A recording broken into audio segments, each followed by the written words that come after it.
One of the aspects of social is to read a face, understand what people are thinking and feeling and so on. And when the person with high-functioning autism, Asperger's, is able to do that, it's processing time. You can tell that the person is intellectually working out what to do rather than intuitively. So sometimes I just have to be patient and know that they will get there eventually.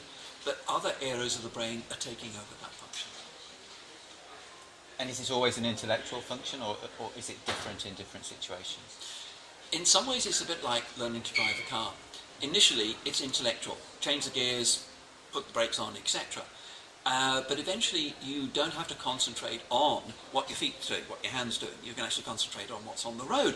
And eventually you can drive talking or listening to the radio. So eventually it becomes subcortical, but that takes a lot of time. So I don't want to put words in your mouth, but I just wondered whether you would take that a little bit further, and would you say that the intellectualization that you mentioned is a step towards unlocking the intuitive ability to do many of these things? An interesting question. It becomes fluent. It's hard to say how that may be achieved, but it's sufficient to function in society. That people wouldn't know the challenges the person faced when they were younger.